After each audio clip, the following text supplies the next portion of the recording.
Господин президент Кир Симмонс, NBC News. Господин президент, спутниковые снимки говорят о том, что в России находятся северокорейские войска. Что они здесь делают? И разве не является это серьезной эскалацией войны на Украине? Господин президент, также осталось несколько недель до выборов в США. Россию вновь обвиняют в вмешательстве, говорить о том, что у вас были частные разговоры с бывшим президентом Трампом. Были ли у вас разговоры с ним и о чем вы говорили? Давайте начну с первой части вашего вопроса. Снимки, они вещь серьезная. Если есть снимки, значит, они что-то отражают. Хочу обратить ваше внимание на то, что не действия России привели к эскалации на Украине, а госпереворот 2014 года, поддержанный прежде всего Соединенными Штатами. Было даже публично объявлено, сколько денег администрация тогдашней США истратила на подготовку и организацию этого госпереворота. Разве это не путь к эскалации? А затем нас в течение 8 лет обманывали, когда говорили о том, что все хотят разрешить конфликт на Украине мирными средствами путем Минских соглашений.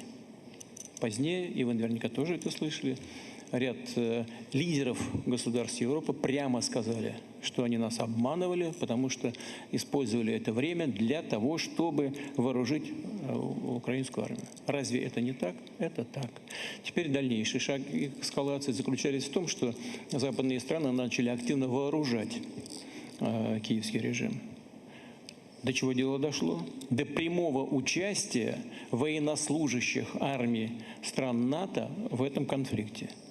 Потому что мы знаем, что и как делается при запуске беспилотных морских аппаратов в Черном море.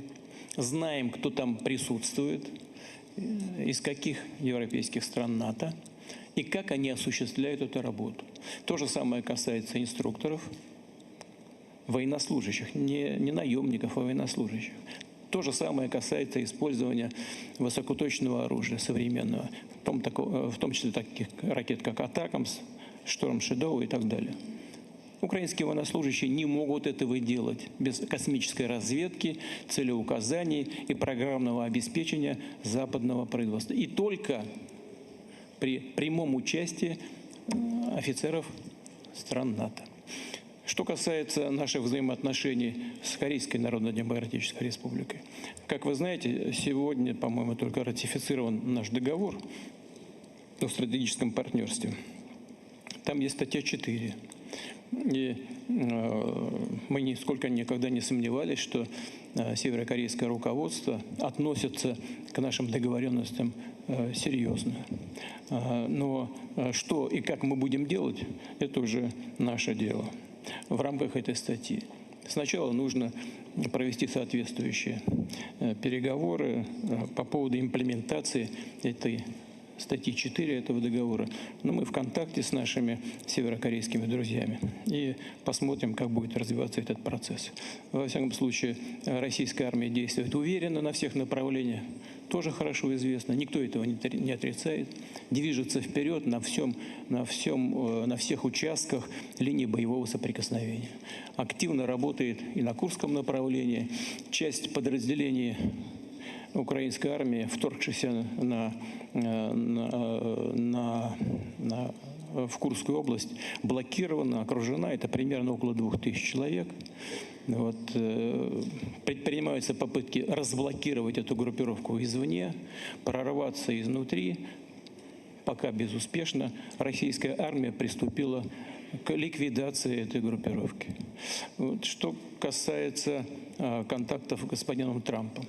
Это вещь, которая уже постоянно муссируется на протяжении не одного года. Когда-то обвиняли нас в том, и самого Трампа, в том, что он связан как-то с Россией. Потом в результате расследования в самих Соединенных Штатах все пришли к выводу, в том числе и в Конгрессе, по-моему, что это полная чушь, что ничего подобного никогда не было. Не было раньше, этого нет и сейчас. Как будут строиться российско-американские отношения после выборов, это прежде всего зависит от Соединенных Штатов. Если Соединенные Штаты открыты к строительству нормальных отношений с Россией, то и мы будем делать то же самое. Не хотят — не надо. Но это выбор за будущей администрацией.